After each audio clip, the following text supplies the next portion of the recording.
Ayoko po magising po tayo na wala na po yung Palawan sa atin. Di ba?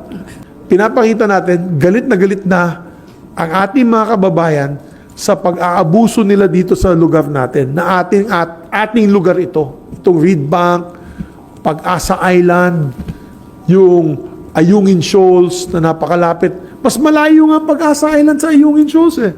Nasa gitna yun eh. Palawan, Ayungin Shoals, Pag-asa Island.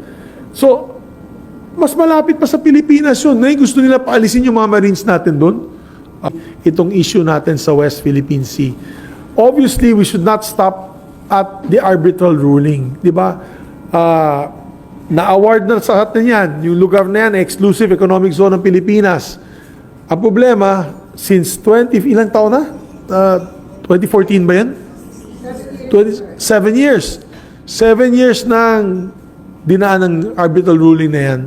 At every day, there are violations of our exclusive economic zone by incursions, repeated incursions and bullying of the Chinese Navy and Coast Guard and even their Chinese militia ships, fishing vessels into our economic zone. Ang sabi ko nga, let's gather enough documentary, photographic, video evidence at isumbong natin uli sa United Nations na hindi nila itinutupad ang desisyon ng United Nations sa arbitral ruling. Of course, hindi papansinin ng China yan, and that is expected. But at the very least, dapat malaman ng UN General Assembly anong nangyayari dito sa ating lugar. Kung ipinakita po natin sa kanila ang mga base militar na itinayo ng ating kapitbahay na ang China dito sa mga lugar na ito, sa tingin ko, magagalit din po sila. They will be appalled at what they see with these military bases that have missiles, rockets, military equipment, soldiers, submarines, navy boats that are just in the doorstep of the Southeast Asian countries.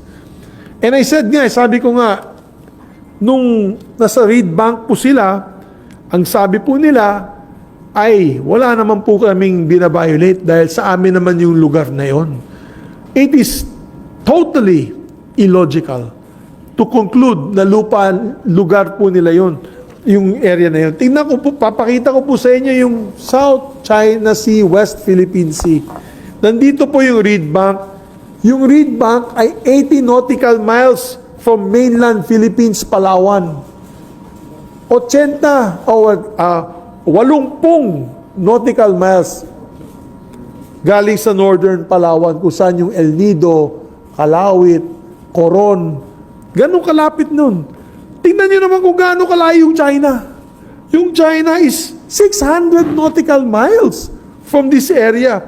So, it just boggles the mind on their logic that sa kanila po itong lahat, which is their 9-dash line.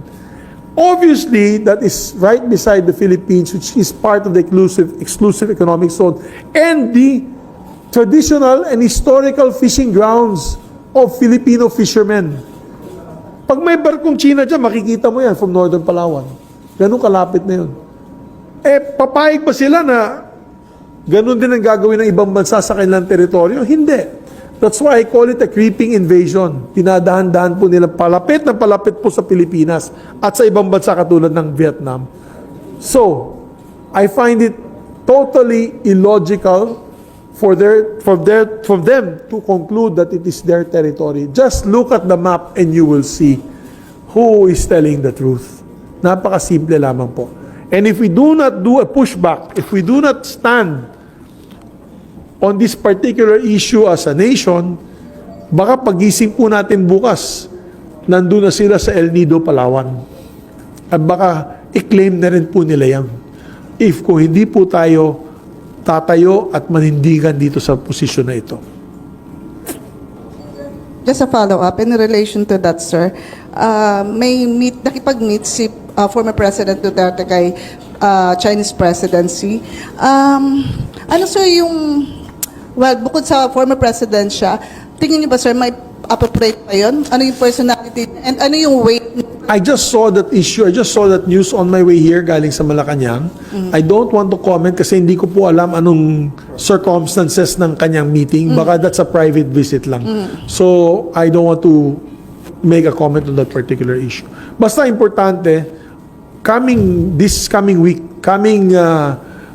of the SONA, we will pass a strongly worded resolution of our disgust, of our frustration, of our anger as shown by all the Pulse Asia and other surveys of the Filipino people on the repeated incursion of our exclusive economic zone very, very close to the Philippine territory. And I'm talking about it is a hairline distance to the Philippines. So I think that is the most important, is the stand of the Senate on this particular issue. I know meron po mga senador na makikita naman po natin na hindi pabor dito sa posisyon na ito, but I would say 95% of the senators are in unison pagdating po sa condemnation itong pagpasok at tinatawag ko nga creeping invasion of our nation. Particularly referring to that, if you want to comment on that, yung personality, sir, ni former president, given yung closeness niya, or at least during his time, sir, with China, sir, may influence pa ba kaya siya tingin niyo sa government or dun sa decision making with... Again, I don't want to comment kasi I don't know what he may have raised this issue in the West Philippine Sea in defense of the Philippines, but I don't know what had transpired. So mahirap mag-comment dun. So I wouldn't know. Ang akin lang is hopefully the Senate will come up with a solid stand on this issue. And napakalaga malaman po ng United Nations itong sa 7 taon na ito lalong lumapit pa sila sa ating bansa at kailangan po natin ng tulong ng international community na i-condemn po itong mga actions na ito. Yes, my dear. Sir, follow up again. Sabi niyo, you will come up with a strongly worded statement next week on the week of the SONA? Resolution. Yes. Can we call it parang resolution stating condemnation of the Senate as strong as that? Sir? No, condemnation? we are going to, it will be part of the whereas clauses. It will be basically a resolution in support of the move or requesting Philippine government to take this back to the United Nations, take this issue back to the United Nations, for them to see the continued incursions and the repeated bullying tactics of their gray ships and white ships. This is the Navy and Coast Guard within our exclusive economic zone. Basically, you want us to report it to UN. This is different from UNGA, or it's the same thing, sir? The UN is the UN General Assembly. So UNGA that's is it, the sir? yeah, The reporting it to the United Nations. In other words, they came up with a arbitral ruling. And within the 7 years, that arbitral ruling has not been followed or respected. And we will show within the 7 years what has transpired since then.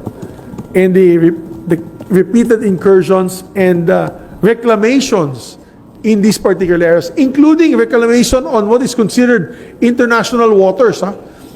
These are international waters where freedom of navigation should be under the UNCLOS respected. Kahit anong barko, taga France, taga Spanya, taga Japan, taga China, taga Taiwan, pag dumaan sila doon, there should be guaranteed freedom of navigation.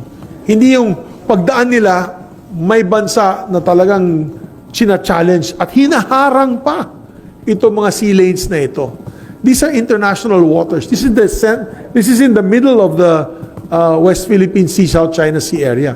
So, unfortunately, kiniklaim nila lahat. We have to seek permission when we go through these areas. That is not right. Under the UNCLOS and under a civilized society, these areas are supposed to be free to navigate by any country. Sir, just to be clear, the one that you will be passing the week of the SONA is a different reso suggested by Senator Risa? I have to read kasi her reso. That's why I support her in principle, but I have not seen the reso of Senator Risa. It's not reached me yet. Next weekend, sir. Pwede naman i-amend yun eh. So, Risa naman will be open to amendment. So, we can amend the title, we can amend the whereas clauses. So, more or less, I'll have my staff anyway prepare also the essence of what we're trying to achieve here in that resolution. We don't have to file a new resolution. We can actually adopt hers with amendments. But parang it's a consolidated expression. Yes. And we will continue to do so. While they're continuing this incursion, I know the DFA must be diplomatic, but the Senate does not have to be diplomatic. The Senate is an expression of each and every one of your sentiments.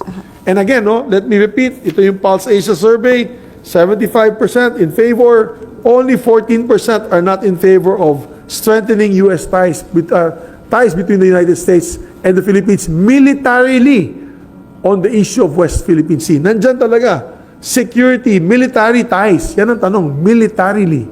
So, other surveys that I've seen, 80+% ang approval rating sa Estados Unidos dahil sa tulong nila sa atin. Negative po ang rating ng China. So, pinapakita lang po natin, I'm not trying to pick a fight, I'm just stating the facts. Pinapakita natin, galit na ang ating mga kababayan sa pag-aabuso nila dito sa lugar natin, na ating lugar ito. Itong Reed Bank, Pag-asa Island, yung Ayungin Shoals na napakalapit. Mas malayo nga Pag-asa Island sa Ayungin Shoals eh. Nasa gitna yun eh. Palawan, Ayungin Shoals, Pag-asa Island. So, mas malapit pa sa Pilipinas yun. Ngayon gusto nila paalisin yung mga Marines natin doon. Ano sila? Wishful thinking po yan. Matibay po mga Marines natin dyan. And we stand with them and we salute them. Sir, dagdagan lang ulit, sir.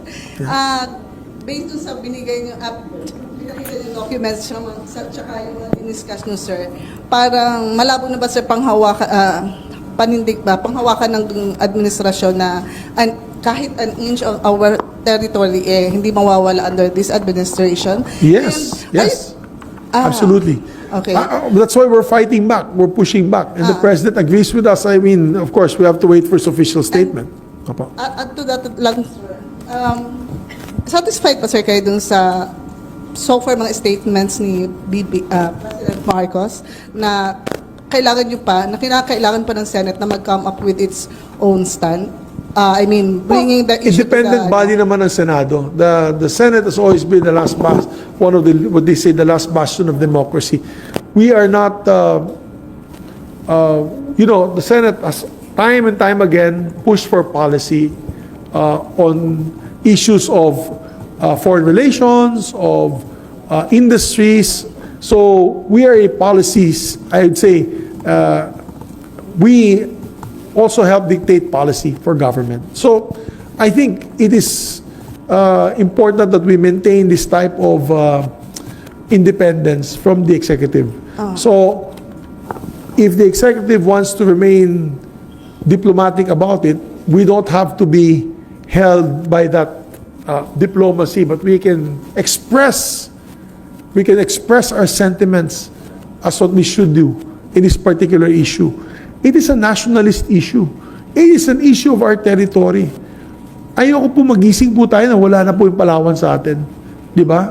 That will be a failure on our part as a society and as a people and this generation to allow that to happen. So, if we don't push back now, like what Vietnam is doing, ginagawa ng Vietnam po nito na yun.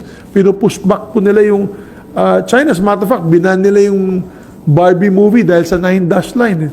Di ba? Ganun katindi ang kanilang galit at nationalism at walang nag-complain. Nung sinabi po nila ibaban, yung mga kababayan nila hindi po nag-complain. Sir, kung si Presidente mismo yung categorical na magsasabi, di ba mas may weight, mas may bearing para sa, baka yun ng China? Kasi parang may observation na He's familiar with the issue. As a matter of fact, ilang beses niya na tinawag yung Chinese ambassador to Malacanang to explain what is going on. So, I don't want to short guess. Let's wait for the President's State of the Nation address. He might say something about the West Philippine issue, West Philippine Sea issue. Baka may sasabihin siya doon na magandang pakinggan at magulat po tayo lahat. So I don't know. But we'll wait. So far, sir, hindi naman po kayo nakukulangan dun sa mga statements so far ng kalas? No, because I'm actually very happy with what the administration is doing. dinadagdagan po nila yung white ships at gray ships natin doon. Kasi kung policy po ng gobyerno na huwag tayo lumaban, walang ipapadala na barko doon ng Navy at Coast Guard. Pero dinadagdagan po nila ang barko ng Navy at Coast Guard doon. That means they're in unison with what the administration is thinking, which is basically to protect our assets, to protect our sea lanes, to protect our fishermen from the harassment of our Chinese neighbors. So, definitely, kung opposite yung direction ng Pangulo dyan, walang mga barko nagpapatrol na galing sa Pilipinas dito sa mga lugar na ito. Pero dinagdagan pa nila eh. Dinagdagan pa nila. And as a matter of fact, nadagdagan din po ang military training exercises with the Philippines and the United States. Sir, you mentioned Ayungin Shoal kasi di ba sobrang iniintay na lang natin na magiba yung barko doon. Di ba? Yung Senate ba, from your end, do you intend to give an additional budget to the military Absolutely. for the construction of, say, our own artificial islands? Absolutely, Sharian. Absolutely. As a matter of fact, magdadagdag po ako ng pondo for Pag-asa Island.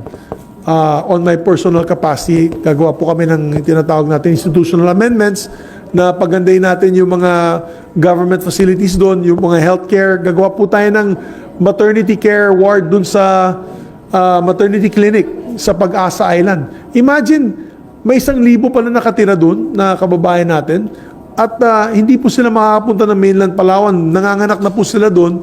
Wala po silang facilities. So, I committed to the authorities together with the local government na magdadagdag po kami ng pondo para sa healthcare facilities nila doon and of course sa classroom buildings kasi giba na daw yung mga classrooms nila doon para makita nila na minamahal po sila ng ating mga kababayan sa mainland at minamahal po ng gobyerno ang mga kababayan natin sa Pag-asa Island. We're also committed to give a desalination facility for the island. So, we're going to add funding for that. Sa Ayungin Shoals, we're discussing it with our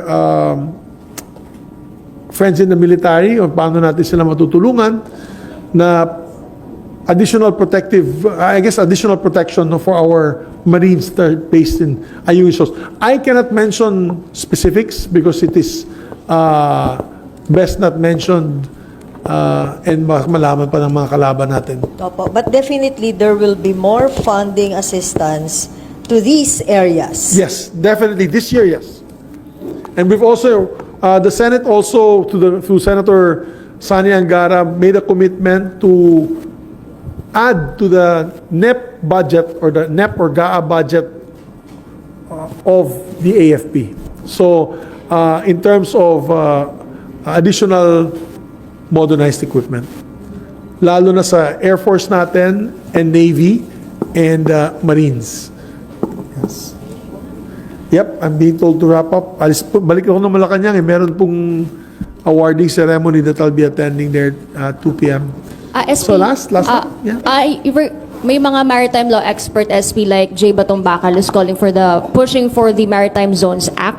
What are the chances, SP, na I'm in mapapush favor of sa that. Senate? I'm in favor of that. As a matter of fact, gusto ko po mangyari yun. Para katulad ng ating kapitbahay na China, they passed a Maritime Act which under their local law, under their national law, batas nila, yung 9-dash line daw, lahat yung kanila. So, lahat ng dadaan dun, kailangan humingi ng permiso sa Chinese government. But dahil ginawa nilang batas yun, I think the Philippines should follow suit. The Philippines should pass a maritime law defining our exclusive economic zone that was awarded to us by the arbitral ruling of the United Nations. I think that's a good move. Sa SP, And kailan kaya? that has my support. Kasi sa House SP, napasa na siya in May. In the Senate SP, possible ba itong ma-prioritize given the situation? Kasama na yan sa priority measures of the Senate. Kasama natin. So, we'll pass it. At least I'll try to pass it. Who's the sponsor?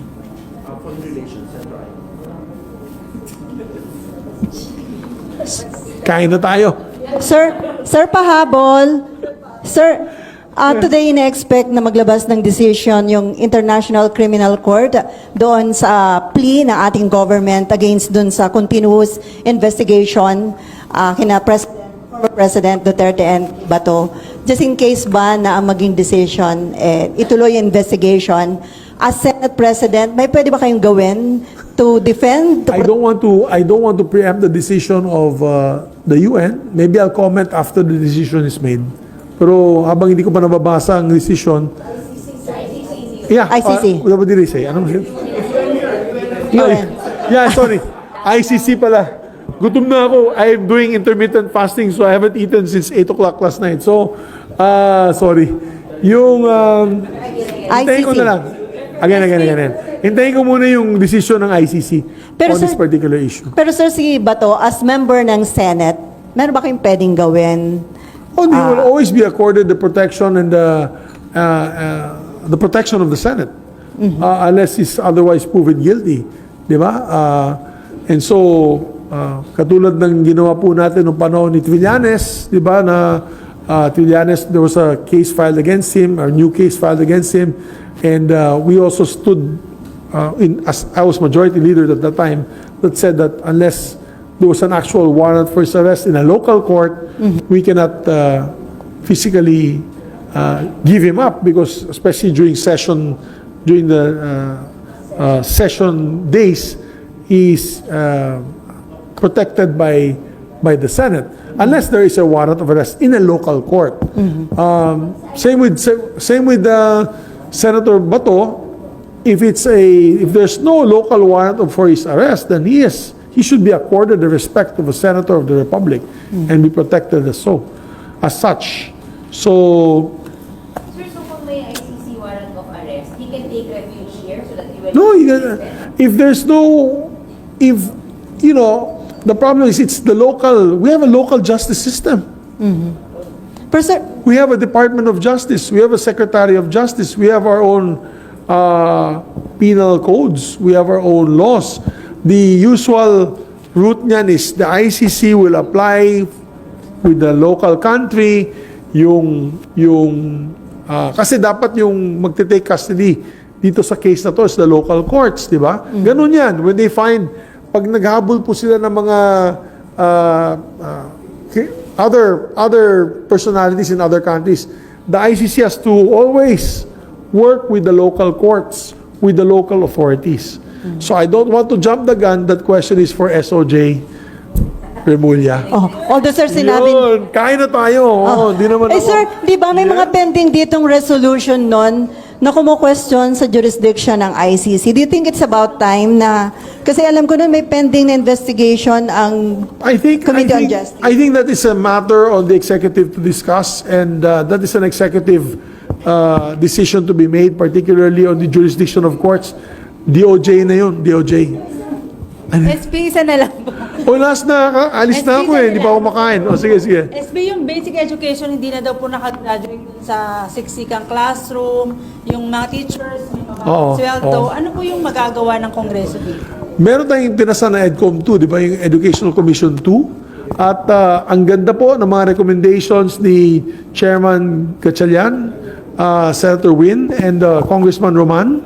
Nag-usap nga kami ni Congressman Roman kanina at linapitan niya ako na sana yung mga recommendations ng EDCOM 2 ay itutulak po ng ating executive and legislative bodies in terms of budget allocation.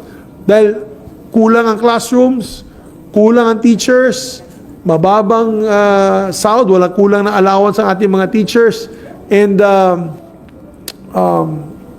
kulang na equipment. We are so backwards pagdating ng ating educational sector. The Vice President is doing her best she just assumed office for 1 year, but she's doing a yeoman's job, a very difficult job in trying to repair the damage that has been done, particularly in the pandemic, kung saan tayo hindi po tayo nag-face-to-face instruction. So, we have to fix that problem. I think kailangan natin tutukan talaga edukasyon ng ating mga kabataan. And I'm fully supportive. As a Senate, we will be fully supportive of the recommendations of EDCOM 2, particularly on the budgeting request for modernizing our equipment, increasing our classrooms, teachers' education and training. Kasi yung style po ng training nila ay medyo minsan ay outdated na po. So, like for example, yung mga anak ko sa private school, they're doing Singapore math. I think we're still doing the traditional math, which is basically memorizing the equations and memorizing the multiplication and subtraction. Ibang bansa, iba na yung sistema ng edukasyon nila. So we have to really look at the recommendations of EDCOM. Sir, isa na lang, pahabulan to. Promise. Hindi pa lang to. Absent siya eh. Oo nga, Disqualified. Joke lang, di ba? Sir, tigil na yung online attendance sa hearing tuwag wala na mga health protocol and antigen. Titigil na daw po ba wala daw? naman siguro antigen, I think. I mean, sir, ang ibig niya sabihin, papayagan pa ba yung mga online attendance or ititigil na? That will be a prerogative of the chairperson. Pumayag po tayo ng online Zoom meetings for committee level, but it is, I mentioned to the chairperson, it is your prerogative. For example, Blue Ribbon, ayaw na ni Senator Tolentino ng online. Kasi ang hirap naman, totoo naman ang hirap naman kumuha ng, makahingi ng yung totoong, or mailabas ang katotohanan kung siya po ay nasa Zoom at may nagko-quote sa witness or whoever resource person ay tinatanong nyo. So, it depends. I think if you're talking about, let's say, for example, bukas may hearing on my bamboo bill, if it's bamboo research and development, pwede naman siguro taga-UP Los Baños, sa UP Los Baños na sa mag-Zoom at magsalita. Pero depending on the committee, if it's a committee that needs the presence of the particular resource person, then the chairperson can just declare na it will be face-to-face. Sir, coordinate sir yung ICC sa local court. Session will all be face-to-face. Yes. Sir, kung makipag-coordinate yung ICC sa local court and there will be an arrest warrant against one of the senators, for example, Senator Bato, you will give him up. Pwede siyang arrestin.